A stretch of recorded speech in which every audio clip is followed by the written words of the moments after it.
제발 살려주세요. 제발. 여기 호주의 한 캠핑장에서 짐승들에게 한 여성이 둘러싸여 있는데요. 공포에 질린 이 여성은 눈물을 흘리고 맙니다. 그때 갑자기 한 마리의 개가 들이닥쳐 모든 짐승들과 싸우기 시작하고 여성은 깜짝 놀라고 마는데요. 이후 이 여성은 한국에 가야만 한다면서 짐을 싸기 시작했다고 합니다. 대체 무슨 일이 있었던 걸까요? 안녕하세요. 저는 호주 브리즈번의 소동물 전문 동물병원을 운영하고 있는 사라 윌슨입니다. 저희 병원에는 귀여운 동물들이 참 많아요. 새끼 강아지, 새끼 고양이, 그리고 기니피그 등 작은 아이들이 많이 있죠. 그리고 그들의 수의사이자 병원의 원장으로서 저는 그들을 항상 사랑으로 대하고 있답니다. 하지만 이런 저에게는 비밀이 하나 있습니다. 바로 대형견들을 무서워한다는 것이죠. 사실 저는 어렸을 때부터 대형견 때문에 죽을 뻔한 적이 있었거든요. 그날 학교가 끝난 오후 저는 친구들과 웃으며 하교를 하고 있었습니다. 그런데 그 순간 갑자기 어디선가 나타난 로트와일러가 제 방향으로 돌진했죠. 그때 그 검은 덩어리와 충혈된 눈이 아직도 생생해요. 결국 저는 도망칠 새도 없이 순식간에 넘어졌고 그 대형견의 날카로운 이빨이 제 어깨를 파고들었습니다. 순식간에 친구들의 비명소리, 살려달라고 외치는 제 목소리, 개의 거친 숨소리가 뒤엉켰죠. 그때의 공포는 아직도 제 손을 덜덜 떨리게 하고는 해요. 결국 저는 3주간의 입원 생활을 하게 되었습니다. 팔과 어깨에 깊이 남은 상처 자국도 고통스러웠지만 더 큰 상처는 마음에 남았어요. 퇴원 후에도 악몽에 시달렸고 큰 개를 보기만 해도 온몸이 굳어버렸거든요. 사진만 봐도 식은땀이 흐르고 심장이 터질 듯이 뛰었죠. 걷던 길에서 큰 개를 마주치면 그 자리에서 움직이지도 못했어요. 부모님은 트라우마 치료를 위해 동물매개 치료까지 시도했지만 제 두려움은 쉽게 나아지지 않았습니다. 오히려 작은 동물들에게서 위로를 받았어요. 토끼, 기니피그, 작은 강아지들에게서 말이죠. 그들과 있을 때만 마음이 평온해졌어요. 그래서 수의사의 꿈을 키우면서도 저는 결심했어요. 절대 큰 동물은 진료하지 않겠다고 말이죠. 심지어 수의대에서도 대형동물 실습은 겨우겨우 통과했을 정도였습니다. 그래서 졸업 후에는 일부러 소동물 전문으로 병원을 차렸고 큰 개가 오면 다른 병원을 소개해드리고는 했어요. 맞아요. 의사로서는 좋지 않은 자세죠. 저도 정말로 극복하고 싶어요. 하지만 대형견을 보면 여전히 식은 땀이 나는 모습을 보면서 저는 평생 극복할 수 없을 것이라는 것을 직감했답니다. 물론 그때는 몰랐습니다. 곧 제 인생을 뒤집을 일이 일어날 것이라는 것을 말이죠. 그 일은 간호사 제니퍼가 따뜻한 차를 내오며 날씨 걱정을 하던 그때 일어났습니다. 밤 11시경 갑자기 현관문을 두드리는 소리가 들렸어요. 뉴스에서는 도로 곳곳이 침수됐다는 소식이 나오고 있었죠. 문을 열자마자 눈앞에 펼쳐진 광경에 숨이 멎는 것 같았습니다. 체중 30kg은 될 법한 대형견이 현관 앞에 쓰러져 있었거든요. 오른쪽 옆구리에서 피가 흐르고 있었고 온몸은 비에 흠뻑 젖어 있었죠. 순간 본능적으로 뒷걸음질 치는 저를 제니퍼가 잡았어요. 그녀는 아직 제가 대형견을 무서워한다는 것을 모르는 상태였죠. 원장님, 우리라도 받아야죠. 이 상태로는 다른 병원까지 못 갈 것 같아요. 제니퍼의 말이 맞았습니다. 가장 가까운 대형동물병원도 2시간 거리. 이 폭우의 이송은 불가능했어요. 떨리는 손으로 진찰을 시작했죠. 맥박은 약하고 빨랐고 체온은 낮았습니다. 쇼크 증상이 보였어요. 날이 밝을 때까지만, 그때까지만. 사라, 넌 할 수 있어. 저는 식은땀이 범벅이 된 채로 중얼거리며 응급처치를 시작했습니다. 하지만 저는 치료를 하면서 놀라고 말았어요. 치료 과정에서 보여준 게 태도 때문이었죠. 그 개는 피부 봉합할 때도 링거 놓을 때도 전혀 저항하지 않았습니다. 많이 고통스러울 텐데도 묵묵히 고통을 참고 누워있을 뿐이었죠. 그러다 그 개와 눈을 처음 마주친 순간을 잊을 수가 없어요. 보통의 부상당한 동물들은 고통과 두려움으로 날카로워진 눈빛을 보이기 마련인데 그 개는 달랐습니다. 고통스러웠을 텐데도 그의 눈빛은 맑고 또렷했어요. 진료대 위에서 치료를 받으면서도 흔들림 없이 저를 바라보던 그 시선에는 이상한 위험이 있었죠. 마치 걱정하지 마세요.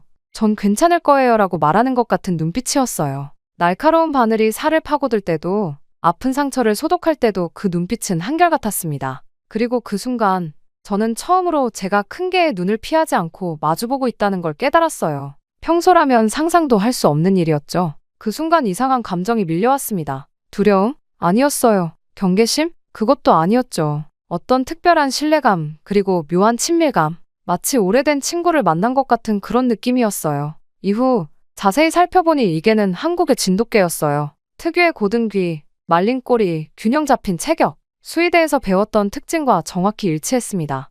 하지만 마이크로칩은 검출되지 않았고 등과 다리에는 학대로 보이는 상처 자국이 여러 군데 있었죠. 진료 기록을 쓰면서 이름을 지어야 했어요. 멋지다는 뜻의 한국어 맥스가 떠올랐습니다. 맥스. 이상하게도 이 이름이 잘 어울렸죠. 그 당당하고 기품 있는 눈빛만큼이나요. 그렇게 그날 밤에 폭우는 멈췄지만 맥스와 저의 이야기는 그때부터 시작되었어요. 트라우마에 갇혀있던 한수의사의 삶이 비온 뒤 맑게 갠 하늘처럼 새로워지기 시작했답니다. 그리고 다음날 아침이 밝았을 때 맥스의 상태는 생각보다 심각했어요. 겉으로 보이는 상처 외에도 내부 출혈이 의심되는 증상들이 보였고 CT 검사 결과 몇 개의 늑골에 미세한 골절이 발견되었습니다. 이런 상태로는 2시간이 넘는 이송 자체가 또 다른 위험을 초래할 수 있었죠. 대형동물병원에 연락했지만 그쪽도 쉽지 않은 상황이었어요. 폭우로 인한 도로 침수가 심각했고 응급수술이 연이어 잡혀있어 당장은 새 환자를 받기 어렵다는 답변이 돌아왔습니다. 결국 맥스의 상태가 안정될 때까지 제가 돌보는 수밖에 없었어요.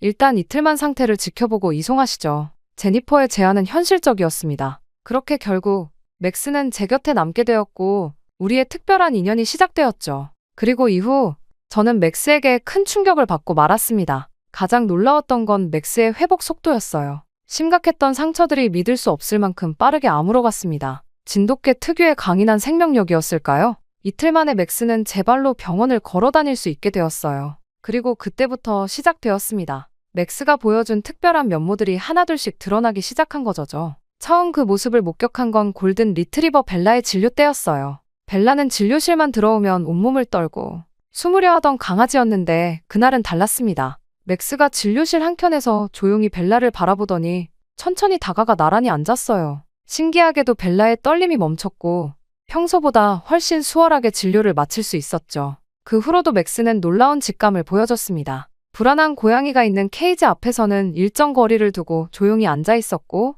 수술을 마치고 회복실에서 깨어나는 동물들 곁에서는 마치 보호자처럼 지켜보았죠. 특히 큰 개들이 치료받을 때면 옆에서 차분히 기다리며 그들을 안정시켰어요. 병원에서는 점점 더 많은 기적 같은 일들이 일어났습니다. 처음 맥스를 데려온 그날처럼 폭우가 쏟아지던 날이었어요. 갑자기 맥스가 평소와 달리 안절부절 못하더니 수술실 문 앞에서 짖기 시작했습니다. 이상하게 여겨 들어가 보니 마취에서 깨어나던 환자가 호흡 곤란을 일으키고 있었어요. 맥스의 기민한 감각이 아니었다면 위험할 수도 있었던 순간이었죠. 저의 변화도 놀라웠습니다. 처음엔 맥스가 다가올 때마다 무의식적으로 몸이 굳었지만 야간 당직 때 보여준 그의 따뜻한 존재감이 저를 조금씩 변화시켰어요. 한밤중에 차트를 정리할 때면 맥스는 항상 제 발치에 누워 있었죠. 가끔 고개를 들어 저를 바라보는 그 신뢰 어린 눈빛에 어느새 제 손이 그의 머리를 쓰다듬고 있었어요. 놀랍게도 다른 큰 개들이 병원을 찾아와도 예전처럼 공포에 질리지 않게 되었습니다.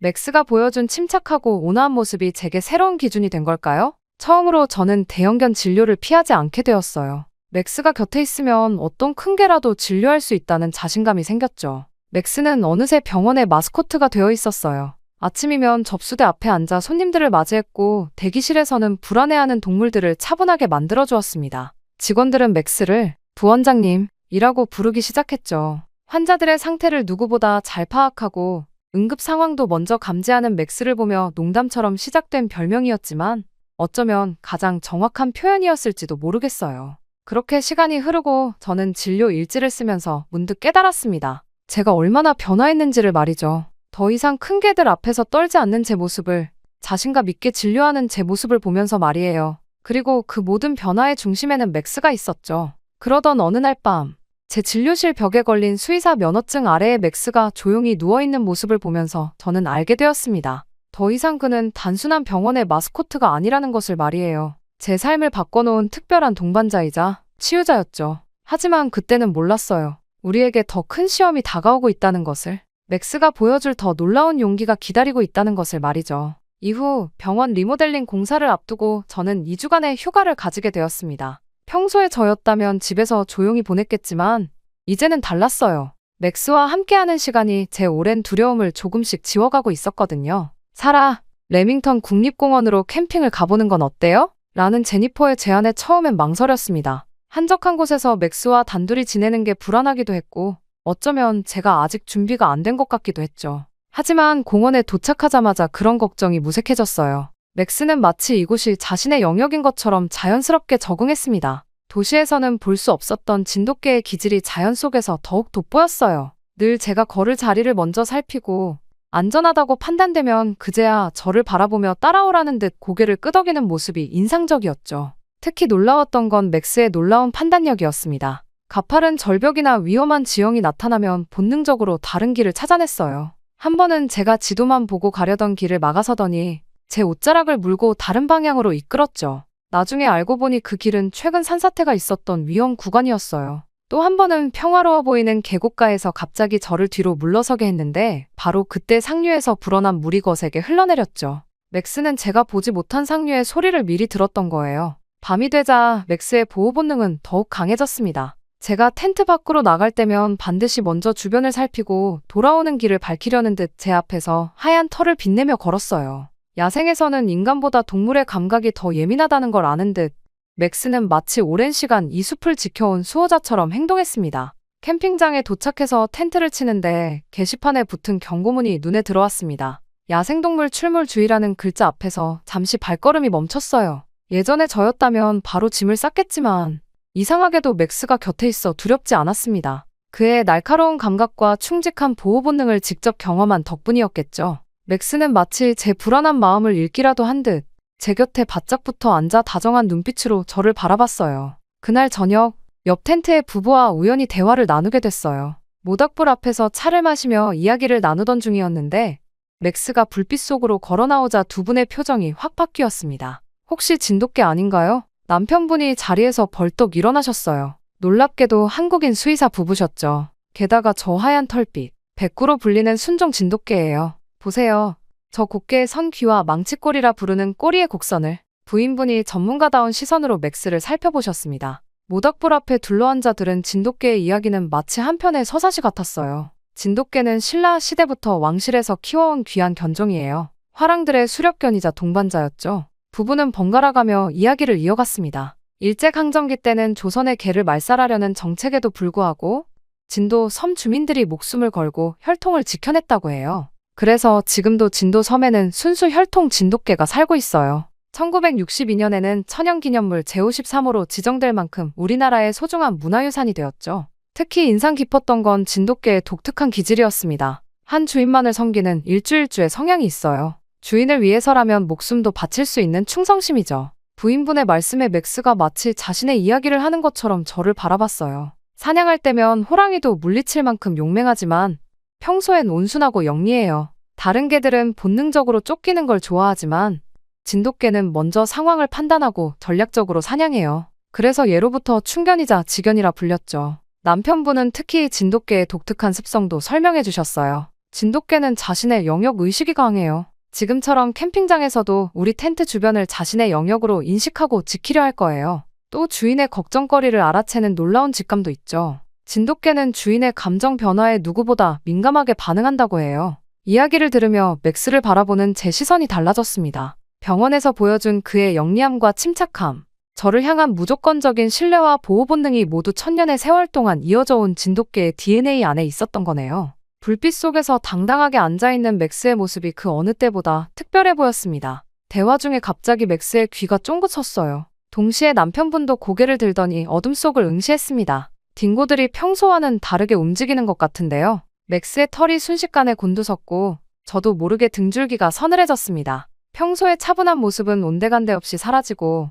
맥스는 캠핑장 외곽을 날카롭게 주시하기 시작했어요. 두 분 다 수의사였기에 딩고들의 이상 행동을 놓치지 않으셨나 봅니다. 최근 이 지역에서 광견병 의심 사례가 있었다고 들었어요. 저 불규칙한 울음소리, 그리고 무리의 움직임이 부부는 전문가의 시선으로 하나하나 설명해 주셨어요. 평소와 다른 이동 경로, 무리의 불규칙한 움직임, 그리고 낮과 다른 울음소리까지. 맥스의 긴장된 모습을 보며 저도 본능적으로 위험을 감지할 수 있었습니다. 즉시 캠핑장 관리사무소로 향했어요. 수의사 3명의 전문적인 소견이었기에 다행히 관리소에서도 심각하게 받아들여 주었습니다. 특히 제가 동물병원 원장이고 한국인 부부도 현직 수의사라는 점이 상황의 긴급성을 전달하는 데 도움이 됐죠. 텐트로 돌아와 맥스를 바라보며 생각했습니다. 불과 몇 달 전만 해도 저는 큰 개들을 무서워하는 수의사였는데 지금은 이렇게 한적한 캠핑장에서 진돗개와 함께 밤을 보내고 있다니. 맥스는 여전히 주변을 경계하고 있었지만 가끔 제게 눈길을 주며 안심시키듯 꼬리를 살랑거렸어요. 그날 밤 멀리서 들려오는 딩고들의 울음소리를 들으며 잠이 들었습니다. 맥스가 있어 든든했지만 왠지 모를 불안감이 가슴 한켠을 적셨어요. 텐트 밖에서는 바람 소리가 점점 거세졌고 멀리서 들리는 딩고들의 울음소리도 전과는 달랐습니다. 마치 폭풍전야처럼 고요한 이 밤이 우리의 삶을 완전히 뒤바꿔 놓을 거라는 걸 그때는 알지 못했죠. 그리고 결국 사건이 터지고 말았습니다. 한밤중 맥스의 낮은 울음소리에 잠이 깨고 말았어요. 텐트 안은 이상하리만큼 조용했고 바깥에서는 바람 소리만이 귓가를 스쳤어요. 맥스는 이미 텐트 입구를 향해 선체로 온몸에 털을 곤두세우고 있었습니다. 제가 깨어난 걸 알았는지 잠깐 저를 돌아봤는데 그 눈빛에서 심상치 않은 긴장감이 느껴졌어요. 순간 멀리서 들려오던 바람소리가 멈췄고 그 자리를 광기 어린 울음소리가 대신했습니다. 맥스의 예민한 귀가 소리의 방향을 따라 움직였고 저도 모르게 숨을 죽였어요. 이건 분명 어제 들었던 딩고들의 울음소리와는 달랐습니다. 더 날카롭고 더 위협적이었죠. 맥스. 그의 이름을 부르기도 전에 맥스가 갑자기 앞으로 튀어나갔어요. 동시에 텐트 한쪽이 거세게 흔들렸고 날카로운 이빨 소리가 천을 찢어내는 소리와 함께 들렸습니다. 광견병에 걸린 딩고 무리가 우리의 캠프를 습격한 거예요. 맥스의 대응은 놀라웠습니다. 마치 오랜 군사 훈련을 받은 군견처럼 정확하고 전략적으로 움직였어요. 우선 딩고들의 주의를 텐트 반대편으로 돌리며 저를 위한 탈출 경로를 만들었죠. 그의 하얀 털이 달빛 아래 번쩍이며 딩고들의 시선을 사로잡았어요. 살아, 지금이에요. 옆 텐트에 한국인 부부가 외치는 소리가 들렸습니다. 맥스가 만들어준 틈을 타 재빨리 텐트를 빠져나왔어요. 캠핑장은 이미 비상등이 켜져 있었고 여기저기서 사람들의 당황한 움직임이 보였습니다. 맥스는 놀라운 전술을 보여줬어요. 딩고 무리를 하나둘씩 분산시키면서도 결코 제 시야에서 멀어지지 않았습니다. 진돗개 특유의 영리함으로 상황을 읽어가며 대응하는 모습이 선명했죠. 한 마리가 제 쪽으로 돌진하려 할 때면 번개같이 나타나 가로막았고 또 다른 한 마리가 뒤에서 접근하려 하면 순식간에 자리를 옮겨 저를 보호했어요.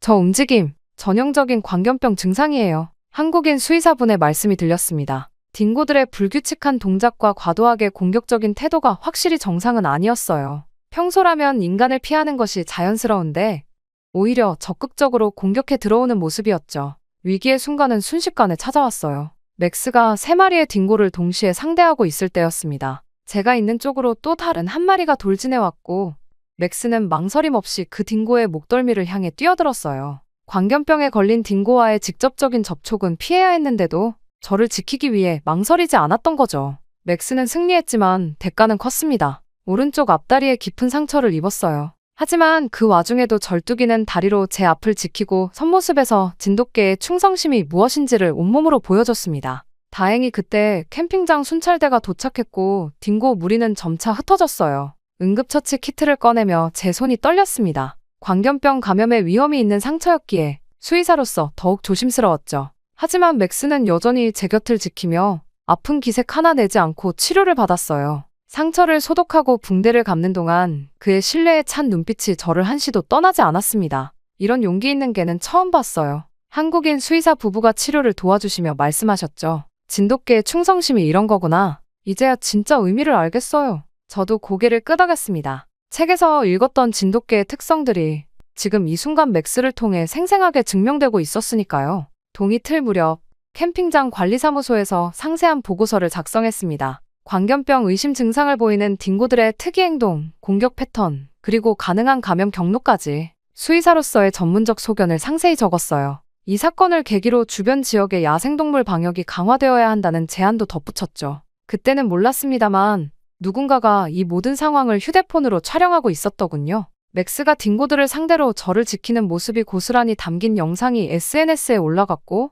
순식간에 화제가 되었습니다. 반려견이 보호자를 구한 기적의 순간 이라는 제목으로 지역 뉴스에도 보도됐어요. 호주 수의사를 구한 한국의 진돗개 라는 헤드라인이 여기저기서 보이기 시작했고 곧 더 큰 방송사에서도 연락이 왔습니다. 하지만 제게는 그런 관심보다 맥스가 보여준 놀라운 용기와 충성심이 더 큰 의미로 다가왔어요. 전문가들은 맥스의 대응이 본능적인 수준을 넘어선 전략적 행동이었다고 평가했습니다. 마치 오랜 훈련을 받은 군견처럼 체계적으로 상황을 통제했다는 거예요. 병원으로 돌아가는 차 안에서 맥스는 여전히 제 곁을 지키고 있었습니다. 아픈 다리에도 불구하고 꼿꼿이 앉아 창밖을 주시하는 모습이 든든했어요. 문득 처음 만났던 날이 떠올랐습니다. 큰 개들을 무서워하던 제가 이제는 이렇게 맥스 덕분에 살아났다는 게 신기하기만 했어요.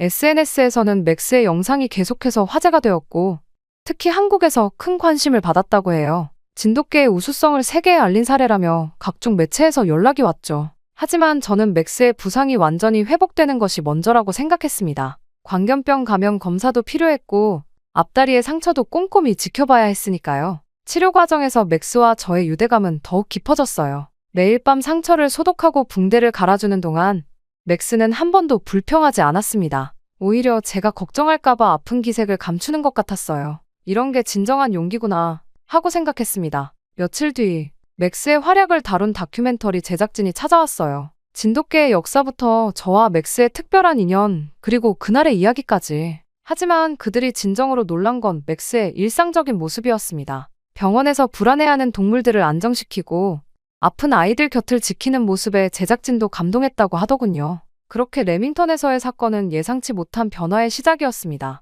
우선 지역 방송국의 취재 요청이 쏟아졌어요. 호주 수의사를 구한 한국의 진돗개 라는 헤드라인이 여기저기서 보도되면서 우리의 이야기는 순식간에 퍼져나갔죠. 특히 공원관리소에서 공식적으로 광견병 주의보를 발령하면서 맥스의 기민한 대처가 더욱 주목을 받았습니다. 처음에는 큰 관심에 놀라 그저 잠잠해지기만을 기다렸어요. 하지만 취재진들이 병원을 찾을 때마다 맥스는 놀라운 모습을 보여줬습니다. 카메라 앞에서도 전혀 긴장하지 않고 오히려 제가 인터뷰하는 동안 곁에서 차분하게 앉아 있었죠. 그런 모습이 방송에 나가면서 진돗개와 수의사의 특별한 신뢰관계라는 새로운 관심을 불러일으켰어요. 변화는 서서히 찾아왔습니다. 어느 날 한 보호자가 병원에 전화를 걸어왔어요. 사라 원장님, 방송에서 봤는데 저희 세인트 버나드도 봐주실 수 있나요? 이전에 저였다면 망설였겠지만 이제는 달랐습니다. 맥스가 제 곁에서 지켜보는 동안에는 어떤 큰 개라도 두렵지 않았으니까요. 게다가 그 후로 대형견 보호자들의 연락이 이어졌습니다. 사라 원장님이라면 우리 아이도 믿고 맡길 수 있을 것 같아요. 이런 말들을 들을 때마다 가슴이 뭉클했어요. 제가 변화할 수 있었던 건 전적으로 맥스 덕분이었으니까요. 또 병원의 일상도 달라졌습니다. 아침이면 맥스와 함께하는 산책으로 하루를 시작하게 됐어요. 새벽 공기를 가르며 걷는 동안 맥스는 늘 저를 살피며 걸음의 속도를 맞춰주었죠. 때로는 앞서 뛰다가도 뒤돌아보며 제가 잘 따라오는지 확인하는 모습이 사랑스러웠어요. 저녁에는 병원 뒤편의 작은 마당에서 놀이 시간을 가졌습니다. 직원들도 퇴근 전에 잠깐씩 들러 맥스와 시간을 보냈어요. 특히 스트레스가 많았던 하루 끝에 맥스와 함께하는 시간은 모두에게 특별한 치유의 순간이 되었죠. 맥스는 병원의 완벽한 마스코트였어요. 대기실에서는 불안해하는 동물들을 자연스럽게 진정시켰고, 특히 처음 병원을 찾는 강아지들에게는 좋은 안내자가 되어주었습니다. 한 번은 극도로 예민한 그레이트 데인이 내원했는데 맥스가 천천히 다가가 옆에 앉아있더니 어느새 그 큰 개가 편안하게 진료를 받을 수 있었죠.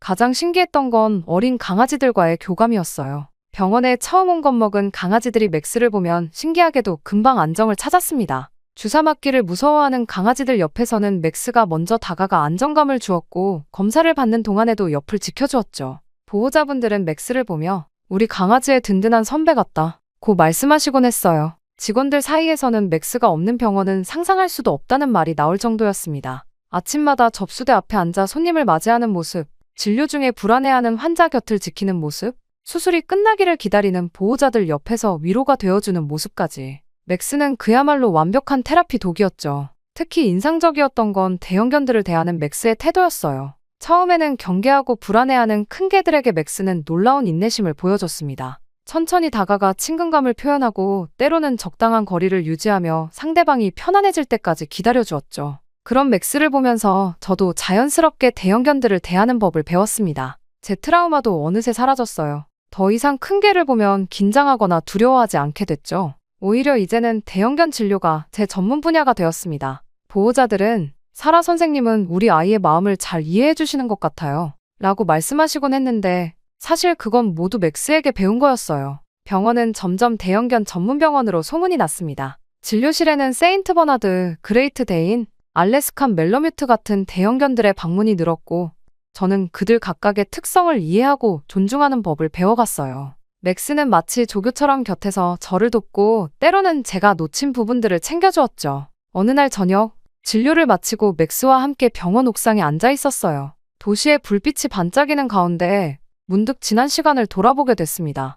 폭우가 쏟아지던 그날 밤, 부상당한 채로 발견된 맥스가 제 인생의 터닝포인트가 될 줄은 꿈에도 몰랐죠. 맥스는 제 무릎에 머리를 기대며 졸고 있었어요. 그의 숨소리를 들으며 생각했습니다. 이제 저는 더 이상 예전의 사라가 아니에요. 대형견을 무서워하던 수의사가 아닌 그들을 이해하고 치료하는 전문의가 되었죠. 맥스는 단순한 반려견이 아닌 제 인생의 가장 큰 스승이자 치유자가 되어주었습니다. 가끔은 맥스가 제게 온 것이 우연이 아닐지도 모른다는 생각이 들어요. 그날 밤 폭우 속에서 맥스를 만난 건 어쩌면 운명이었는지도 모르겠습니다. 맥스는 제 두려움을 치유해 주었고 저는 그의 상처를 치료해 주었죠. 우리는 서로에게 가장 완벽한 치유자가 된 거예요. 이제 우리의 하루는 특별한 리듬을 가지게 되었습니다. 아침 산책으로 시작해서 함께하는 진료 시간, 저녁의 놀이 시간까지 매 순간이 소중하고 의미 있어요. 병원을 찾는 환자들도 보호자들도 직원들도 모두 맥스의 존재 자체로 위로받고 있다는 걸 알 수 있죠. 맥스가 내 인생의 터닝포인트가 될 줄이야. 이런 생각을 하며 맥스의 머리를 쓰다듬을 때면 그도 뭔가를 알고 있다는 듯 따뜻한 눈빛으로 저를 바라봅니다. 우리는 이제 서로가 서로의 삶을 완성해주는 존재가 된 것 같아요. 두려움 대신 용기를, 불안 대신 신뢰를 선물해준 맥스.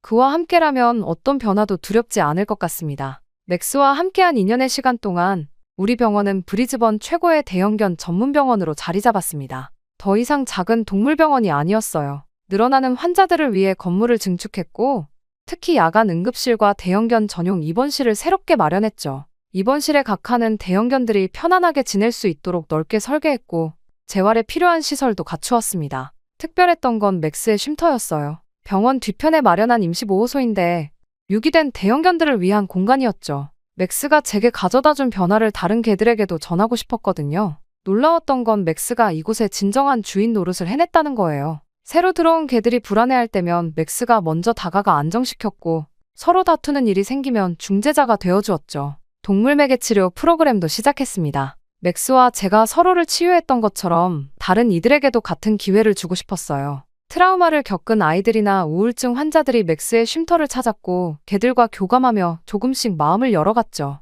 이 프로그램은 지역 의료계에서도 큰 주목을 받았어요. 그리고 얼마 전 호주 수의사협회에서 올해의 수의사상을 수여받았습니다. 대형견 전문 치료와 유기견 보호, 그리고 혁신적인 동물 매개 치료 프로그램을 인정받은 거죠. 시상식장에서 맥스를 바라보며 생각했어요. 이 모든 변화의 시작점이 된 그날 밤의 우연한 만남을. SNS에서도 우리의 이야기는 계속해서 회자되었습니다. 레밍턴에서의 사건부터 병원의 변화, 맥스의 쉼터 이야기까지 특히 한국에서 큰 관심을 받았어요. 진돗개의 우수성을 보여주는 좋은 사례라고들 하셨죠. 그러던 어느 날 아침 충격적인 일이 일어났습니다. 한 통의 메일이 도착한 것이 시작이었죠. 발신인은 한국 진돗개 보호협회였어요. 메일에는 제가 얼마 전 학회에서 발표했던 진돗개와 함께하는 동물 매개 치료 연구 내용에 대한 관심과 함께 맥스의 사진이 첨부되어 있었죠. 처음에는 단순히 우리의 활동에 관심을 보이는 메일이라 생각했어요. 하지만 그들은 맥스의 특징적인 외모와 행동 패턴에 대해 구체적으로 언급하며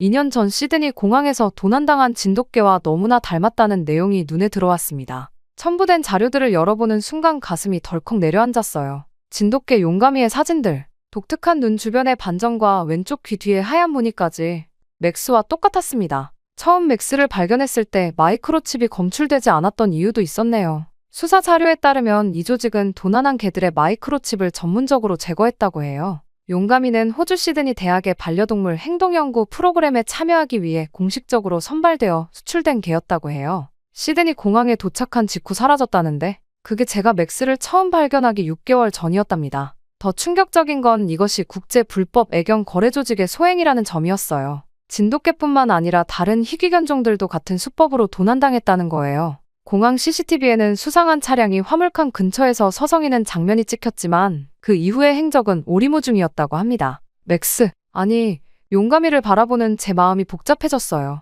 그동안 우리가 함께 만들어온 특별한 인연이 있는데 동시에 그에게는 또 다른 과거와 정체성이 있다는 사실을 받아들이기가 쉽지 않았습니다. 폭우 속에서 제가 발견했을 때의 상처들. 어쩌면 그건 도망쳐 나오는 과정에서 생긴 것일지도 모르겠네요. 그간 맥스가 겪었을 고통을 생각하니 눈물이 나더군요. 하지만 저는 이내 마음을 다잡았습니다. 이건 위기가 아닌 새로운 기회라고 생각했거든요. 불법 애견 거래를 근절하기 위한 수의사 연합을 결성했고 한국의 진돗개 보호협회와 함께 한호주 동물보호 네트워크도 설립했어요.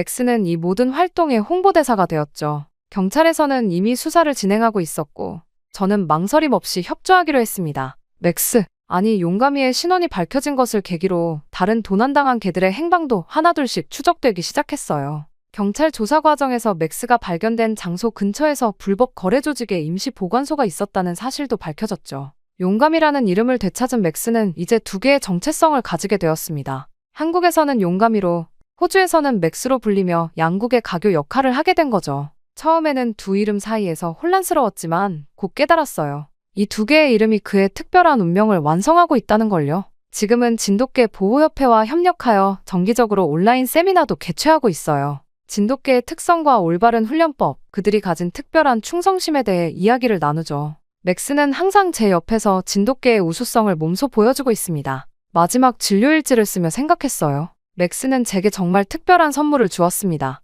두려움 대신 용기를, 고립 대신 연결을, 한계 대신 가능성을 선물했죠. 그리고 이제 우리는 함께 더 많은 이들에게 같은 선물을 전하고 있어요. 맥스는 내게 두려움 대신 용기를 주었어요. 큰 개들을 무서워하던 수의사를 대형견 전문의로 바꿔놓았죠. 고립 대신 연결을 가져다 주었어요. 혼자만의 작은 병원에서 이제는 전 세계와 소통하는 네트워크의 중심이 되었으니까요. 그리고 한계 대신 가능성을 보여주었어요. 불가능해 보였던 일들이 그와 함께라면 모두 현실이 되었으니까요. 진료실 창 너머로 석양이 지고 있어요. 맥스는 여전히 제 곁에서 충실하게 자리를 지키고 있습니다. 내일은 또 어떤 환자들이 우리를 찾아올까요? 어떤 이야기들이 만들어질까요? 맥스의 눈빛을 보며 생각합니다. 우리의 여정은 아직 끝나지 않았다고. 이제 시작이라고. 용감아. 아니, 맥스야. 그의 이름을 부르며 저는 오늘 미소 짓습니다. 두 개의 이름으로 살아가는 그는 이제 단순한 반려견이 아닌 더 큰 사명을 가진 존재가 되었어요. 한국과 호주를 잇는 다리가 되어 더 많은 동물들의 안전과 행복을 위해 우리는 계속해서 새로운 도전을 시작할 거예요. 병원 뒤편 맥스의 쉼터에서 들려오는 개들의 즐거운 놀이 소리를 들으며 이 모든 것이 그날 밤 우연한 만남에서 시작되었다는 게 믿기지 않습니다. 한 마리의 부상당한 개를 치료하려 했던 결정이 이렇게 많은 생명들에게 희망이 되어줄 줄은 몰랐죠. 맥스가 제 손을 살며시 핥아요. 마치 걱정 마세요. 우리는 이제 시작이에요. 라고 말하는 것 같습니다. 그래요. 이것은 끝이 아닌 새로운 시작이에요. 두려움을 용기로, 고립을 연결로, 한계를 가능성으로 바꾸어온 우리의 특별한 여정은 계속될 테니까요. 자, 맥스야. 내일도 함께 가보자. 그의 꼬리가 기분 좋게 흔들립니다. 우리의 이야기는 여기서 끝나지 않아요. 새로운 장이 시작되는 거죠. 한국과 호주를 잇는 다리가 되어 더 많은 이들에게 희망과 용기를 전하는 우리의 여정은 계속될 테니까요. 그때까지 저는 계속해서 나아가려 합니다. 물론 맥스와 함께 말이죠. 그리고 다음 달에는 한국에도 가보려 해요. 맥스가 원래 있던 곳을 꼭 한 번 더 보여주고 싶거든요. 지금 생각해보면 맥스를 만나지 않았다면 어땠을까? 라는 생각이 들어요. 정말 상상도 하기 싫더군요. 저의 트라우마를 없애준, 저의 가장 소중한 존재가 되어준 맥스에게 사랑을 전하며 저희 이야기는 여기서서 마치겠습니다. 지금까지 저희 이야기를 들어주셔서 감사합니다. 이건 말도 안 돼. 일본인들이 이럴 리가 없다고요. 대체 왜 한국과 비교가 되는 거죠? 그런 열등한 나라와. 일본의 한 고등학교에서 한 기사를 보고 분노하는 여성이 있습니다. 꽤 충격적이었는지 자리를 박차고 나가기까지 하는데요. 그러나 이 여성은 며칠 뒤 한국으로 가게 되고 지하철 안에서 한 장면을 목격한 뒤 주저앉아 울기 시작했다고 합니다. 대체 그녀에게는 무슨 일이 있었던 걸까요? 안녕하세요. 저는 일본 도쿄에 위치한 고등학교에서 학생들에게 영어를 가르치고 있는 야마모토 레이코라고 합니다. 학생들이 열심히 공부하며 바르게 자라는 것만큼 제 인생에서 뿌듯한 것은 없습니다. 우월한 일본의 국민으로 잘 자라고 있는 모습은 저 또한 기분 좋게 만드니까요. 하지만 요즘 학생들을 보면 자주 가슴이 아파오곤 합니다. 특히 그건 한국의 영향이 크죠? 요즘 학생들은 대부분이 한국에 열광하고 있거든요. 그게 나쁘냐고요? 네, 당연하죠. 많은 학생들이 한국의 노래에 빠져 학업을 소홀히 하고 일본의 문화를 뒤전으로 두고 있으니까요. 심지어는 요즘 한국어를 배우겠다며 일본어 수업에 조는 친구들까지 있어요. 심지어는 수업 시간에 한국어 책을 읽고 있더라니까요.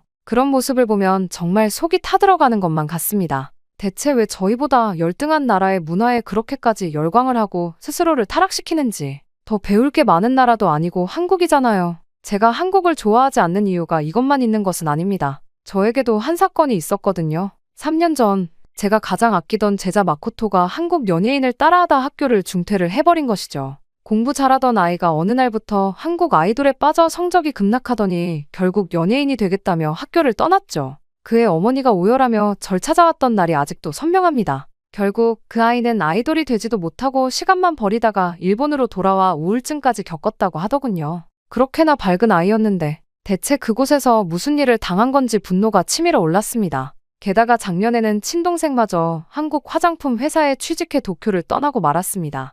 우리 가문의 자존심이었던 도쿄대를 졸업하고 한국 회사를 선택하다니 이게 있을 수나 있는 일인가요? 그때 아버지께서 얼마나 상심하셨는지 몰라요. 특히 요즘 들어 더 화가 나는 건 우리 학교 최상위권 학생들까지 도쿄대 대신 서울대 유학을 고민한다는 거예요. 지난 학기 최우수 졸업생이 서울로 떠난 뒤로 저는 한국이라는 나라가 더욱 못마땅해졌습니다. 우리의 자부심과 전통을 무너뜨리는 주범이라고 생각했으니까요. 저희 할아버지는 교육부 차관이셨어요. 제가 어렸을 때부터 늘 말씀하셨죠. 일본의 교육이야말로 아시아의 표준이다. 한국이나 중국은 우리를 따라하기 바쁜 나라들이다. 그런 자부심을 가진 집안에서 자란 제가 요즘 한국 문화에 물든 학생들을 보는 게 얼마나 안타까운지 몰라요. 심지어는 오늘 출근길에도 옆에서 K-팝 노래가 들리더군요. 옆에 학생이 크게 노래를 듣고 가는 바람에 제 귀에도 들려온 것이었어요. 요즘 이런 적이 한두 번이 아니에요. 많은 이들이 이제는 J-팝보다는 K-팝에 열광하고 있으니까요. 심란한 마음으로 저는 한숨을 쉬며 에스컬레이터를 타러 향했습니다. 엎친 데 덮친 격으로 또 고장이더군요. 한 달째 수리 중이라는 안내문만 덩그러니 붙어 있습니다. 계단을 오르며 한숨이 나왔어요. 최근 뉴스에서 한국의 지하철역은 모든 승강장에 스크린도어가 설치되어 있다고 보도되던 것이 생각이 났습니다. 또 짜증이 나더군요. 저는 그저 거칠겠지라고 속으로 되새기며 지하철을 타러 향했습니다. 그렇게 스크린도어 하나 없는 승강장에서 기차를 기다리며 생각했습니다.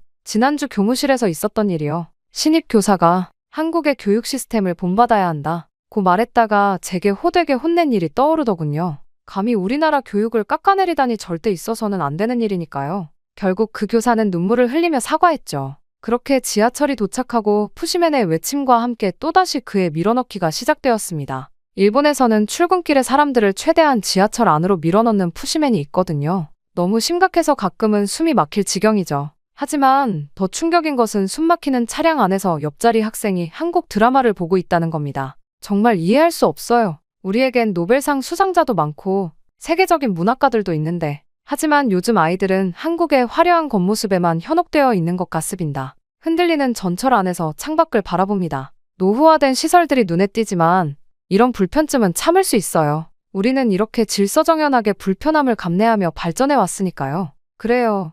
한국 같은 나라가 아무리 겉모습을 치장해봤자 우리의 시민의식만 하겠습니까? 그리고 그때까지만 해도 전 몰랐습니다. 제 이런 편견과 고집이 얼마나 부끄러운 것이었는지를. 그리고 머지않아 사건이 터지고 말았습니다. 그날 교무실 문을 열자마자 달라진 공기가 느껴졌습니다. 늘 정갈하고 조용하던 이곳이 무거운 긴장감으로 가득했어요. 구석에서 들려오는 훌쩍이는 소리에 고개를 돌리자 평소 밝고 단정하던 아사히 선생님이 시올 듯 창백한 얼굴로 앉아 있었습니다. 충혈된 눈, 떨리는 손끝, 흐트러진 머리카락까지. 그 순간 저는 무언가 크게 잘못됐다는 걸 직감적으로 알 수 있었어요. 한국 문화를 좋아한다는 이유로 은근히 피했던 아사히 선생님이었지만 그날 본 모습은 충격 그 자체였습니다. 시간이 멈춘 듯한 교무실의 침묵 속에서 그녀가 떨리는 목소리로 들려준 이야기는 제 가슴을 무겁게 짓눌렀어요. 어제 저녁 오사카행 특급 열차에서 있었던 일이었습니다. 아사히 선생님의 여동생 유리코 씨가 한 남성에게 강제로 화장실로 끌려갔다고 해요. 25, 이제 막 취업한 신입 사회인이었던 그녀는 평소처럼 오사카 본사로 출근하기 위해 7시 30분 열차에 올랐답니다. 늘 그랬듯 창가 자리에 앉아 업무 자료를 훑어보고 있었다고 하더군요. 처음에는 그저 취객인 줄 알았대요. 옆자리에 앉은 양복 차림의 남성이 계속 유리코를 쳐다봤지만 신경 쓰지 않으려 했다고 해요. 하지만 그 사람이 갑자기 유리코의 팔을 잡아 끌기 시작했을 때 아사히 선생님의 목소리가 떨렸습니다. 그때 차량에는 40명이 넘는 승객들이 있었다고 해요. 출근하는 양복 차림의 회사원들, 관광을 가는 듯한 노부부, 대학생으로 보이는 젊은이들까지 많은 사람들이 있었죠. 그리고 그들은 모두 한 여성이 저항하며 끌려가는 모습을 목격했습니다. 유리코 씨는 작은 목소리로 도와주세요 라고 말했지만 모두들 고개를 돌렸다고 하더군요. 그리고 결국 15분이라는 그 끔찍한 시간 동안 유리코 씨는 좁은 화장실에 갇혀 있었습니다. 끌려가면서도 도움을 청하는 그녀의 흐느낌 소리가 들렸다고 해요. 누군가는 분명 그 소리를 들었을 텐데 하지만 아무도 단 한 명도 비상 버튼을 누르지 않았습니다. 그저 이어폰을 꽂거나 스마트폰을 들여다보거나 창밖을 바라보는 것으로 그들의 양심을 속였죠. 심지어 어떤 승객은 소리가 들리지 않게 음악 볼륨을 더 높였다고 합니다. 이어진 가해자의 말은 믿을 수가 없을 만큼 끔찍했습니다. 봐, 아무도 내 편이 아니야. 저 사람들 모두가 내 편이라고. 소리를 질러봐. 아무도 신경 쓰지 않아. 그 말은 유리코 씨의 영혼을 완전히 짓밟았다고 해요.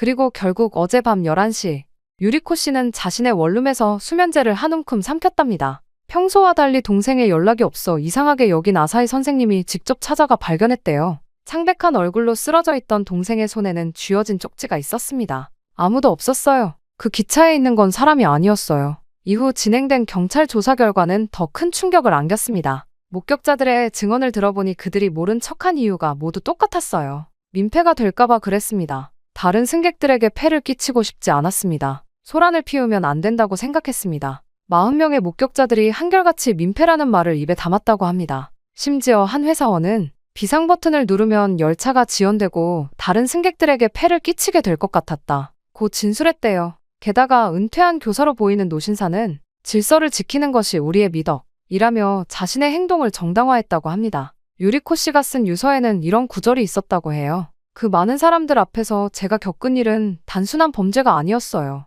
그건 우리 사회가 보여준 무관심이라는 폭력이었습니다. 단 한 사람도 제게 손을 내밀지 않았어요. 모두가 민폐라는 말 뒤에 숨어 자신의 양심을 속였죠. 이야기를 듣는 내내 제 손이 떨려왔습니다. 저 또한 며칠 전 지하철에서 비슷한 일이 있었거든요. 그때 들었던 그 작은 비명 소리가 갑자기 귓가에 맴돌기 시작했습니다. 그 여성은 한 남성에게 몰카를 찍히고 있었고 그녀가 도와달라고 이야기를 했지만 그 누구도 도와주지 않았어요. 물론 저 또한 그들과 다르지 않았죠. 민폐가 될까봐 눈치가 보여서라는 핑계로 누군가의 고통을 외면했던 겁니다. 그 기억과 유리코 씨의 이야기가 함께 합쳐지며 스스로에 대한 모멸감이 생기더군요. 저는 모든 수업이 끝난 뒤 빈 교실에 홀로 남아 창밖을 바라보았습니다. 운동장에서 뛰어노는 아이들이 보였어요. 그들에게 우리는 과연 무엇을 가르치고 있는 걸까요? 혹시 폐를 끼치지 말라는 말로 타인의 고통을 외면하는 법을 가르치고 있던 건 아닐까요? 그날 저녁, 집으로 돌아가는 지하철은 모든 것이 달라 보였습니다. 매일 보던 풍경인데 한켠에서 속삭이는 소리만 들려도 가슴이 덜컥 내려앉았어요. 혹시 또 누군가가 도움을 필요로 하는 건 아닐까 하는 생각에 온 신경이 곤두섰습니다. 그리고 일주일 뒤 저는 예상치 못한 호출을 받게 되었습니다. 교장실에서 저를 찾는다는 거예요. 무거운 발걸음으로 문을 열자 교장 선생님의 굳은 표정이 가장 먼저 눈에 들어왔습니다. 레이코 선생님, 이번 건에 대해 들으셨죠? 교장 선생님의 목소리에는 평소에 없던 긴장감이 묻어 있었어요. 유리코 씨의 사건이 언론에 크게 보도되면서 우리 학교가 곤란한 상황에 처했다는 설명이 이어졌습니다. 피해자 언니가 교사인데 그 학교에서는 제대로 가르치고 있는 게 맞냐면서 논란이 생겼고 그 논란이 점점 커지게 되었다고 하더군요. 심지어 아사히 선생님은 동생이 그 지경이 될 때까지 뭘 했냐며 사람들의 악플을 받기까지 했다고 합니다. 아사히 선생님 또한 피해자인데 뒤에서 숨어 남긴 악플러들의 글들을 보니 분노가 치밀어 오르더군요. 아사히 선생님의 휴직이 불가피할 것 같습니다. 그리고 레이코 선생님께서 한국 교환교사 프로그램에 참여하셔야 할 것 같네요. 순간 저는 얻어맞는 기분이 들었습니다. 한국이요? 아사히 선생님의 소식은 물론 화가 나도 안타깝지만 한국이라니요? 그것도 제가 그토록 거부감을 가지고 있던 한국이라니요. 하지만 이어지는 교장 선생님의 설명에 말문이 막혔어요. 문부성에서 이번 사건을 심각하게 보고 있습니다. 시민의식 재교육의 일환으로 각 학교마다 한 명씩 한국의 시민안전 교육을 참관하라는 지시가 내려왔어요. 특히 우리 학교는 아사히 선생님의 동생 건으로 더욱 예민한 상황이라 거절할 수 없는 상황이었습니다. 더구나 영어교사인 제가 가장 적임자라는 게 교장 선생님의 설명이었죠. 6개월. 그것도 하필이면 한국에서. 솔직히 말하면 끔찍했어요. 하지만 제가 할 수 있는 것은 없었습니다. 이미 모든 것이 정해진 상황이나 다름이 없었으니까요. 저는 그저 애써 미소를 지으며 알겠다고 대답을 하고 나올 뿐이었죠. 그리고 그때는 몰랐습니다. 이 한국행이 제 인생을 완전히 뒤집어 놓은 것이라는 걸 말이죠. 그렇게 한 달 뒤 저는 마지못해 한국행 비행기에 올랐습니다. 창밖으로 보이는 도쿄가 점점 작아지는 동안 제 마음속에는 불만과 걱정이 가득했어요. 2시간 남짓한 비행시간 내내 한숨만 나왔죠. 어쩌다 이런 상황에 처하게 된 걸까? 그리고 마침내 인천공항에 도착한 순간 저는 완전히 충격을 받고 말았습니다. 인천공항은 도쿄와 비교해도 전혀 뒤처지지 않아 보였거든요. 아니, 솔직히 도쿄보다도 훨씬 더 좋아 보였죠. 하지만 저는 다시 정신을 차리기 위해 고개를 저었습니다. 겉모습만 그럴싸한 거겠지. 어차피 시끄럽고 무질서한 나라일 거야. 공항만 있어 보이게 꾸며놓은 거겠지. 하지만 이러한 저희 생각은 오래가지 못했습니다. 다음 날 아침 서울 지하철을 타기 위해 처음으로 강남역에 들어서는 순간 저는 제 두 눈을 의심할 수밖에 없었거든요. 이게 정말 지하철역인가요? 그곳은 마치 백화점 같은 분위기였어요. 새하얀 벽면과 밝은 조명, 완벽하게 정비된 에스컬레이터까지. 심지어 역무원에게 물어보니 이곳의 에스컬레이터는 거의 고장 나지 않는다고 했습니다. 한 달 내내 수리도 하지 않는 일본과는 확실하게 달랐죠. 하지만 그 중에서도 가장 놀라웠던 건 스크린도어였어요. 모든 승강장에 설치된 투명한 안전벽. 처음에는 그저 장식용 유리벽인 줄 알았는데 전동차가 들어오자 자동으로 열리는 모습에 입이 떡 벌어졌습니다. 도쿄에서는 일부 부유한 지역의 역에서만 보던 것이 여기서는 시외곽 작은 역까지도 당연한 듯 설치되어 있었어요. 더구나 비상 버튼의 위치가 또렷하게 표시되어 있었습니다. 50m마다 설치된 빨간색 비상 버튼은 한눈에 들어왔어요. 심지어 도쿄처럼 구석에 숨겨두거나 덮개로 가려놓지 않은 게 인상적이었습니다. 매끄러운 디지털 안내판은 마치 미래의 기술을 보는 것 같았어요. 열차 도착까지 남은 시간이 표시되고 있었으니까요. 심지어 한국어는 물론 영어, 일본어까지 번갈아 나오는 안내방송은 도쿄보다 더 깔끔하고 이해하기 쉬웠어요. 게다가 일본에서 자주 지적받던 방송에 잡음도 없었습니다. 특히 인상 깊었던 건 모든 시설이 깔끔하게 정비되어 있다는 거예요.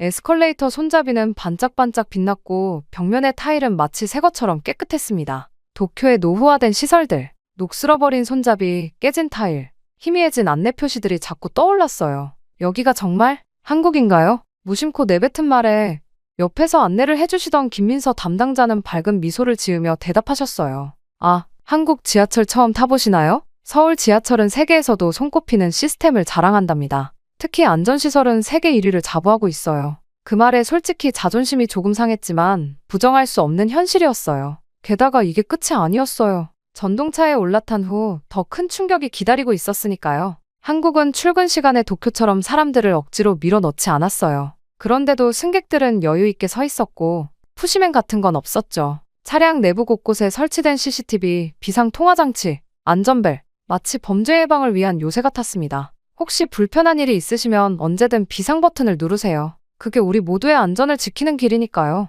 김민서 담당자의 말씀이 가슴에 콕 박혔습니다. 일본에서는 민폐가 될까봐 누구도 감히 누르지 못했던 그 버튼을 여기서는 당연한 권리이자 의무로 여기고 있었어요. 그것도 모두의 안전이라는 이름으로요. 유리코 씨의 일이 떠올랐습니다. 만약 그날 그 전동차가 이곳이었다면 하는 생각에 목이 메어왔어요. 게다가 승강장에서 본 충격적인 광경은 전동차 안에서도 계속되었습니다. 차량 내부 곳곳에는 CCTV가 모두 설치되어 있었거든요. 제가 놀라워하자 범죄 예방과 증거 확보를 위한 조치라고 김민서 담당자가 설명해 주셨습니다. 이 말을 듣는 순간 제 뺨이 화끈거렸어요. 도쿄의 우리는, 아니, 제가 속한 사회는 민폐라는 이름으로 얼마나 많은 것들을 외면해왔던 걸까요? 우리가 자랑스럽게 여기던 조용한 질서의 이면에는 얼마나 많은 희생이 있었던 걸까요? 창밖으로 스쳐 지나가는 서울의 풍경을 바라보며 저는 순간 생각에 잠겼습니다. 제가 알던 한국은 어디로 간 걸까요? 시끄럽고 무질서하고 겉모습만 번지르르하다고 생각했던 그 한국은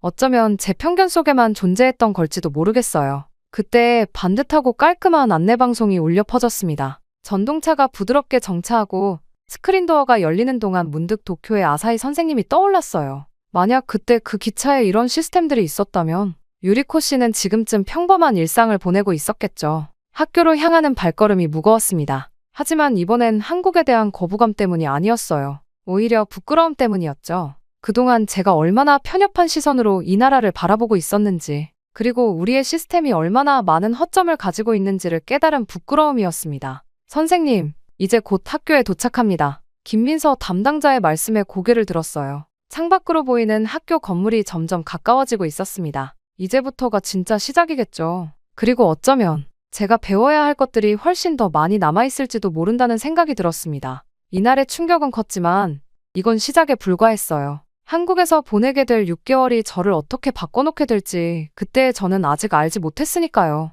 그날은 한국 생활에 조금씩 적응해가던 12월의 어느 날 아침이었어요. 여전히 신기한 마음으로 지하철을 타고 있던 그때 제 인생을 바꿔놓을 또 하나의 사건이 일어났습니다. 평소와 같이 학교로 향하는 전동차 안. 문득 제 눈에 들어온 건 한 젊은 여성이었어요. 검은 코트를 입은 그녀의 표정이 불안해 보였습니다. 그리고 그녀 주변을 맴도는 한 중년 남성. 마치 유리코 씨가 떠오르는 순간이었어요. 순간 심장이 빠르게 뛰기 시작했습니다. 이건 똑같은 상황인가? 그때처럼 또 모른 척해야 하는 걸까요? 하지만 이번에는 달랐어요. 그 여성이 갑자기 크게 외쳤거든요. 저기요, 계속 제 사진 찍지 마세요. 순간 차내가 조용해졌습니다. 그리고 놀랍게도 바로 그 다음 순간 주변에 있던 승객들의 반응이 시작됐어요. 증거 삭제하면 안 됩니다. 휴대폰 내리세요. 한 회사원으로 보이는 남성이 단호한 목소리로 그 중년 남성에게 외쳤습니다. 동시에 다른 승객들이 남성의 좌우로 다가섰고 누군가는 이미 비상 버튼을 누른 뒤였어요. 이미 경찰에 신고했습니다. 영무원도 곧 올 거예요. 정장 차림의 한 여성이 피해자 곁으로 다가가 감싸한 듯 서 있었습니다. 이건 모두 순식간에 벌어진 일이었어요. 불과 30초도 채 되지 않는 시간 동안 모든 상황이 통제되었죠. 순간 제 머릿속이 새하얘졌습니다. 도쿄였다면? 아니, 제가 있던 그날의 전동차 아니었다면 어땠을까요? 모두가 고개를 돌리고 이어폰을 꽂고 모른 척했겠죠. 민폐가 될까봐 귀찮은 일에 휘말리고 싶지 않아서. 그리고 다음 역에 도착하자마자 영무원들이 신속하게 올라왔습니다. 놀라운 건 그들의 대응 방식이었어요. 피해 여성을 먼저 안전한 곳으로 안내하고 목격자들의 진술을 차분히 받아들였죠. 신고를 받고 출동한 경찰도 5분도 채 되지 않아 도착했습니다. 괜찮으세요? 제 옆자리에 앉아있던 중년 여성이 저에게 영어로 물었어요. 제가 얼굴이 하얗게 질린 채 그 광경을 바라보고 있었나 봅니다. 아, 네? 그냥 조금 놀라서요. 일본에서는 이런 광경을 본 적이 없어서. 제 말에 그분은 고개를 끄덕이셨어요. 그렇죠. 불편할 수도 있겠지만 모두의 안전을 위해서는 이렇게라도 해야 해요. 잠깐의 불편함 때문에 큰 범죄를 모른 척할 순 없잖아요?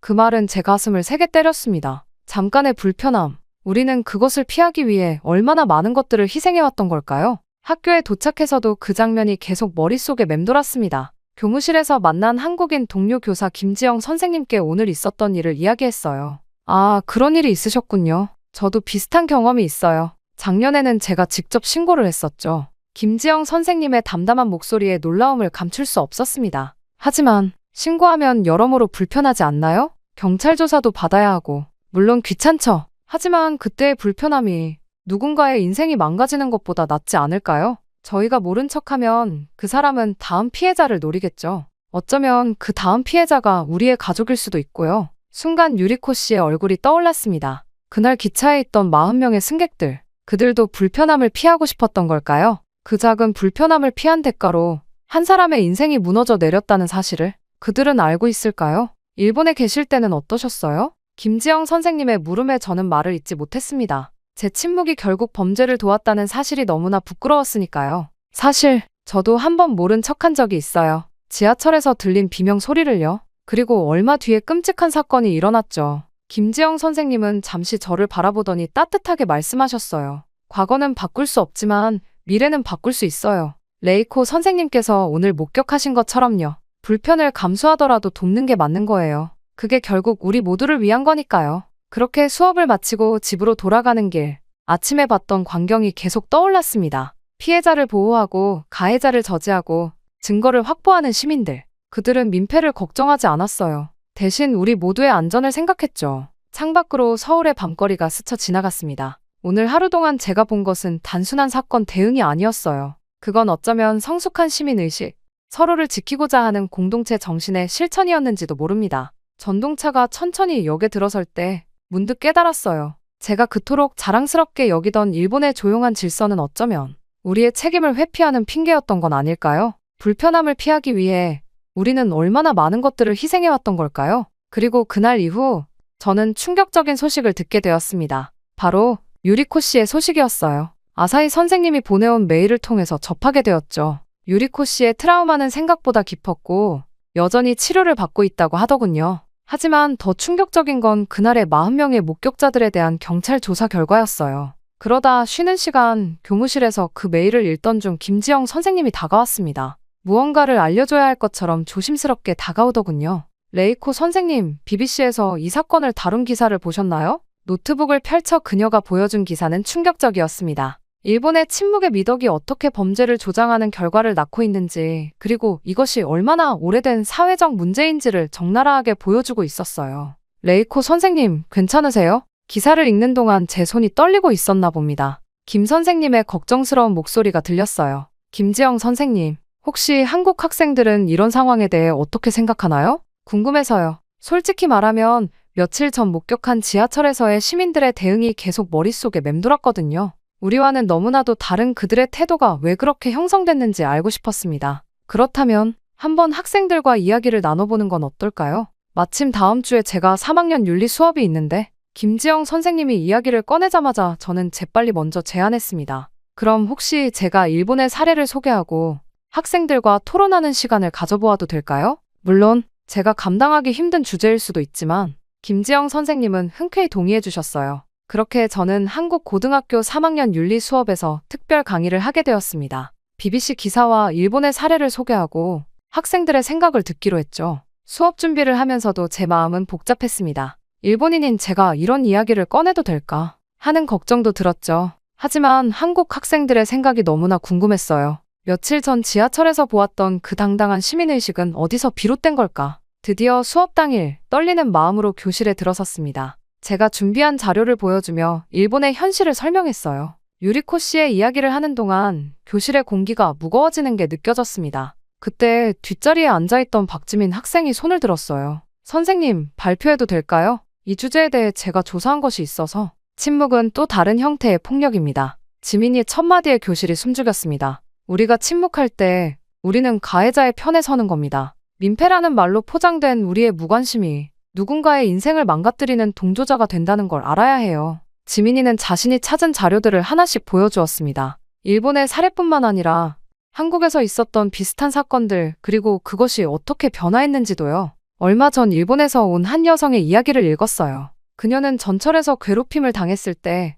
40명의 목격자가 있었다고 합니다. 하지만 아무도 그녀를 도와주지 않았어요. 그들은 모두 민폐가 될까봐 두려웠다고 해요. 하지만 저는 묻고 싶습니다. 진정한 민폐는 무엇일까요? 잠시의 불편함 때문에 한 사람의 인생이 무너지는 걸 지켜보는 것. 그게 바로 진정한 민폐 아닐까요? 제 눈에서 눈물이 흘렀습니다. 다른 학생들도 진지한 표정으로 지민이의 발표를 경청했어요. 우리는 선택해야 합니다. 불편하더라도 옳은 일을 하는 것과 편하지만 잘못된 일에 동조하는 것 사이에서 저는 우리가 전자를 선택해야 한다고 믿습니다. 그것이 진정한 시민의식이고 우리가 지켜야 할 가치니까요. 지민이의 발표가 끝나자 다른 학생들도 하나둘씩 자신의 경험을 나누기 시작했습니다. 한 학생은 학교 폭력 목격 경험을, 또 다른 학생은 지하철에서 겪은 일을. 그들의 이야기 하나하나가 제게는 큰 깨달음이었어요. 저는 지난달에 지하철에서 한 할머니께서 쓰러지신 걸 봤어요. 처음에는 민폐가 될까봐 망설였지만 그래도 비상 버튼을 눌렀죠. 결과적으로 할머니는 뇌출혈이셨는데 빠른 조치 덕분에 생명을 구할 수 있었대요. 저희 언니가 일본 여행 갔을 때 겪은 일이 있어요. 지하철에서 수상한 사람이 따라왔는데 주변 사람들이 모두 모른 척했대요. 결국 언니가 한국에서 배운 대로 큰 소리로 외치고 나서야 상황이 해결됐다고. 학생들의 이야기를 들으며 저는 계속 생각했습니다. 이런 게 진정한 교육이구나. 제가 일본에서 가르쳐온 것은 무엇이었을까? 민폐가 되지 말라는 말로 사실은 무책임과 이기심을 가르쳐온 건 아닐까? 수업이 끝나고 교무실로 돌아오는 길 김지영 선생님께서 물으셨어요. 오늘 수업 힘들지 않으셨어요? 아니요. 오히려 감사합니다. 저 부끄럽지만 많이 배웠어요. 제 목소리가 떨렸습니다. 우리가 침묵할 때 우리는 가해자의 편이 된다는 걸 이제야 깨달았네요. 집으로 돌아가는 지하철 안. 오늘 들은 학생들의 말이 계속 머릿속을 맴돌았습니다. 그들의 용기와 정의감, 그리고 무엇보다 타인의 고통에 공감하는 마음이 깊은 인상을 남겼어요. 창밖으로 서울의 밤거리가 스쳐 지나갔습니다. 오늘따라 유난히 밝아 보이는 이 도시에서 저는 새로운 희망을 발견한 것 같았어요. 침묵하지 않는 용기, 불편을 감수하면서도 옳은 일을 선택하는 용기. 그것이야말로 제가 일본으로 가져가야 할 가장 소중한 배움이 될 것 같았습니다. 이제 저는 알았어요. 진정한 변화는 이렇게 시작되는 거라는 걸. 그리고 그 변화의 시작점에 제가 서 있다는 것도 말이죠. 그렇게 한국에서의 시간이 절반이나 지나게 되었습니다. 그러던 어느 날 저는 김지영 선생님과 함께 교육청이 주최하는 학교 안전 시스템 컨퍼런스에 참석했어요. 처음에는 단순한 호기심이었지만 이 컨퍼런스가 제 인생의 전환점이 될 줄은 몰랐습니다. 레이코 선생님, 이번에 새로 추진하고 있는 학교 안전 시스템에 대해 어떻게 생각하세요? 김지영 선생님의 질문에 저는 한동안 말을 잇지 못했어요. 지금 제 눈앞에 펼쳐진 자료들이 너무나 충격적이었거든요. 학교 곳곳에 설치된 비상벨, 실시간 모니터링 시스템, 그리고 무엇보다 방관자 교육이라는 새로운 개념까지. 이게 전국의 모든 학교에 적용되는 건가요? 네, 추진해 볼 예정이에요. 안전은 선택이 아닌 필수니까요. 그 순간 제 마음속에서 무언가가 울리는 것 같았습니다. 이제야 알 것 같았어요. 제가 한국에 와서 배워야 할 진짜 이유를 말이죠. 김지영 선생님, 이 자료들을 좀 더 자세히 볼 수 있을까요? 제 요청에 김지영 선생님은 흔쾌히 동의하셨어요. 그날 밤 늦게까지 우리는 한국의 학교 안전 시스템에 대해 이야기를 나눴습니다. 특히 인상 깊었던 건 방관자 교육 프로그램이었어요. 단순히 도와주세요 라고 외치는 것이 아니라 구체적으로 어떻게 행동해야 하는지를 가르치는 거였죠. 당신 파란 셔츠 입은 분, 경찰에 신고해주세요. 저기 안경 쓰신 분, 이 상황을 영상으로 기록해주세요. 이런 식으로 목격자들에게 구체적인 역할을 부여하는 방식이요. 이게 바로 방관자 효과를 막는 가장 효과적인 방법이에요. 김지영 선생님의 설명이 이어졌습니다. 막연히 누군가 도와주겠지라는 생각이 아니라 내가 바로 그 누군가라는 걸 깨닫게 하는 거죠. 그날 밤 호텔로 돌아와 저는 밤새 무언가를 적었습니다. 제목은 안전한 통학로 만들기 프로젝트. 일본으로 돌아가면 바로 시작할 프로젝트의 기획안이었어요. 다음 날 저는 곧바로 김지영 선생님께 제 기획안을 보여드렸습니다. 어떻게 생각하세요? 너무 이상적인가요? 김지영 선생님은 제 기획안을 진지하게 읽어보시더니 말씀하셨어요. 이상적이긴 하죠? 하지만 그게 뭐가 잘못됐나요? 누군가는 시작해야 하잖아요. 그렇게 저희 마지막 3개월은 더욱 바빠졌습니다. 수업이 끝나면 한국의 여러 학교를 방문했고 안전 시스템을 연구했어요. 주말에는 시민단체를 찾아가 그들의 활동을 배웠죠. 때로는 실수도 했고 좌절도 했지만 포기하지 않았습니다. 민폐보다 중요한 건 서로의 안전입니다. 이것이 제가 만든 캠페인의 슬로건이 되었어요. 처음에는 작은 포스터로 시작했지만 나중에는 전체 프로젝트의 핵심 메시지가 되었죠. 그리고 다가온 5월 드디어 일본으로 돌아갈 시간이 되었습니다. 김지영 선생님과 마지막 인사를 나누던 날 제가 물었어요. 제가 해낼 수 있을까요? 물론이죠. 레이코 선생님은 이미 변화하셨잖아요. 그리고 변화는 늘 한 사람에서 시작되는 법이에요. 귀국 후 일주일, 저는 곧바로 교장 선생님께 제 프로젝트를 제안했습니다. 처음에는 난색을 표하셨지만 BBC 기사와 유리코 씨의 사건을 언급하자 태도가 달라지셨어요. 해보세요, 레이코 선생님. 우리도 변해야 할 때가 된 것 같네요. 첫 시작은 작았습니다. 학교 주변 통학로에 비상벨을 설치하는 것부터였거든요. 그리고 학생들에게 방관자 교육을 시작했죠. 처음에는 어색해하던 아이들도 점차 적극적으로 참여하기 시작했어요. 선생님, 저희도 한국처럼 될 수 있을까요? 한 학생이 물었을 때 저는 자신있게 대답할 수 있었습니다. 물론이죠. 우리는 이미 변화하고 있어요. 그렇게 프로젝트는 천천히, 하지만 확실하게 진행되었습니다. 학교 내 비상벨 설치, 안전교육 프로그램 도입, 그리고 가장 중요한 침묵하지 않기 캠페인까지. 놀랍게도 다른 학교에서도 관심을 보이기 시작했어요. 게다가 얼마 전에는 유리코 씨가 학교를 찾아왔습니다. 이제는 조금씩 일상으로 돌아가고 있다고 해요. 레이코 선생님, 덕분에 저도 용기를 내볼까 해요. 제 경험을 다른 사람들과 나누면서 변화의 한 부분이 되고 싶어요. 특히 기뻤던 건 우리 학교를 방문한 다른 학교 선생님들의 반응이었습니다. 한국의 시스템을 이렇게 직접 보니 놀랍네요. 우리가 그동안 얼마나 구시대적인 사고방식에 갇혀 있었는지 알겠어요. 특히 비상벨 시스템이 인상적이에요. 단순한 장치 하나가 이렇게 큰 변화를 만들어낼 수 있다니. 교장 선생님께서도 달라지셨어요. 얼마 전에는 직접 한국의 교육청을 방문하고 오셨다고 합니다. 레이코 선생님, 당신 말이 맞았어요. 우리는 너무 오랫동안 조용한 질서라는 이름으로 우리 자신을 속여왔던 거예요. 지난주에는 김지영 선생님께 이메일을 보냈습니다. 선생님, 한국에서 보낸 6개월이 제 인생을 바꿨어요. 지금도 매일 아침 출근길에 서울의 지하철을 떠올립니다. 그곳에서 배운 용기와 배려가 이제는 저희 학교의 새로운 문화가 되어가고 있어요. 김지영 선생님의 답장은 따뜻했습니다. 레이코 선생님, 우리도 많이 배웠어요. 선생님을 통해 우리가 당연하게 여기던 것들이 얼마나 소중한 가치인지 다시 한번 깨달았으니까요. 변화는 서로를 통해 배우면서 시작되는 법이잖아요. 오늘도 아침이 밝았습니다. 교문 앞에서 등교하는 아이들을 맞이하며 생각했어요.